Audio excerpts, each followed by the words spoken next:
अब देखिए 2024 ब्रिक्स में द्विपक्षीय बात यानी जो 16वां ब्रिक्स सम्मेलन है जो कि इस वक्त कजान में चल रहा है, दोनों देशों के बीच रिश्ते सुधरने की जो उम्मीद है वो यहां से बढ़ती हुई नजर आ रही। दो महाशक्तियों की मुलाकात पर आज पूरी दुनिया की नजरें क्या होता है, पश्चिम के प्रभाव को कम करने की यह एक बहुत बड़ी कोशिश है और इस कोशिश में एक अहम जो रोल है वो व्लादिमीर पुतिन का भी बताया जा रहा है। संजय भारद्वाज सर, मैं आपसे समझना चाहूंगा आज की महामुलाकात जिसे कहा जा रहा है, इसके बैकड्रॉप में वो समझौता, वो सहमति भी है जिसमें कहा गया है कि दोनों देश भारत और चीन मई 2020 से पहले वाली जो स्थिति है उस पर आएंगे और जो पूर्वी लद्दाख में हो रहा है इस विवाद को सुलझाने की पूरी कोशिश की गई। और आज ये मुलाकात, इस मुलाकात से क्या इंडिकेशन आपको मिल रहा है और कितना अहम होने वाला है? देखिए, निश्चित रूप से अगर ये सहमति बन रही है तो एक स्कोप है कि दोनों देश, जो भारत हमेशा इस बात की वकालत करता है कि हम जो भी हमारे बीच में डिस्प्यूट्स हैं, चाहे बॉर्डर को है या बाकी विषय को लेके है, हम बातचीत के माध्यम से, डायलॉग के माध्यम से, नेगोशिएशन के माध्यम से रिजॉल्व करेंगे। तो ये एक बहुत बड़ा एक पॉजिटिव एक इंडिकेशन है कि भारत और चीन बॉर्डर को विषय को लेके एक तरीके से कुछ आगे बढ़ रहे हैं, एक पॉजिटिव संकेत दे रहे हैं। लेकिन बड़ा सवाल ये है कि 2023 में 15वां सम्मेलन हुआ और 2024 में 16वां सम्मेलन हो रहा है। ऐसा एक साल में क्या परिवर्तन आया कि 15वां सम्मेलन में तो स्थिति ये थी कि ना सी जिनपिंग मिले, ना मोदी जी मिले, और सी जिनपिंग ने तो डिनर पे जाने से, डिनर पे भी ज्वाइन नहीं किया शाम को, और पुतिन वहाँ गए नहीं, वो दूसरा फैक्टर था, आईसीसी वाला फैक्टर था। तो अब एक साल में क्या परिवर्तन हुआ? तो यहाँ पे जो मनीष जी बात करें, मैं थोड़ा डिफर करता हूँ इसमें। क्यों डिफर करता हूँ कि मुझे लगता है कि भारत नहीं झुका है। देखिए, भारत ने अपनी जो एक पॉलिसी है कि भाई ठीक है, बैलेंस ऑफ पावर और कंटेनमेंट पॉलिसी की, चाइना अगर हमारे को हिमालयन थ्रेट करता है तो हम निश्चित रूप से हम उसको इंडियन ओशन में मार देंगे, या हम नहीं, भारत झुका ये किसी ने कहा भी नहीं संजय जी।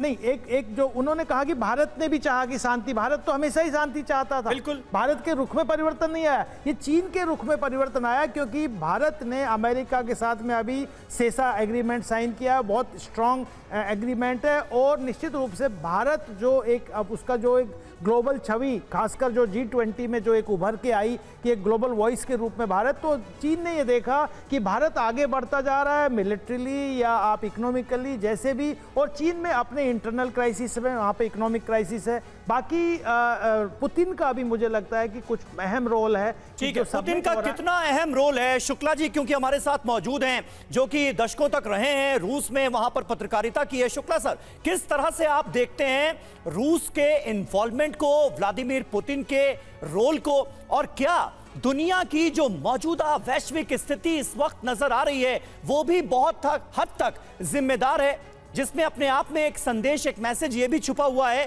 कि पश्चिमी देशों को एक चुनौती मिलनी ही चाहिए ताकि उनका जो दबदबा है उस पर भी एक लगाम लगाई जा सके? बात यह कि जब राष्ट्रपति पुतिन चुने गए, मतलब सन 2000 में जी, तो उस टाइम दुनिया में जो था यूनिपोलर वर्ल्ड ऑर्डर था, अमेरिका जो चाहता था वो करता था। तो उन्होंने देखा कि ऐसे कभी भी एक पोल नहीं होता, हमेशा दूसरा होता है स्टेबिलिटी लाने के लिए। और उन्होंने कहा कि क्योंकि उस टाइम रूस काफ़ी कमज़ोर था आर्थिक रूप से भी, तो उन्हें जो पुराना आइडिया जो था उसको कि भारत, रूस और चीन जो है एक दूसरे की इकोनॉमी भी कम्प्लीमेंट करते हैं। जैसे उनके रूस के पास रिसोर्सेज हैं, नेचुरल रिसोर्सेज है, एनर्जी थी, तो कहा कि इसके बेसिस पे हमारे बीच जो है जो संबंध मजबूत हो सकते हैं। तो जहाँ तक उन्होंने ये हिसाब लगाया कि मतलब एक सही लगाया, क्योंकि आज हम देखते हैं कि भारत और रूस के बीच जो एनर्जी का जो ट्रेड होता है उससे दुनिया में भी प्राइसेस में भी वो है, सैंक्शंस में भी स्टेबिलिटी है।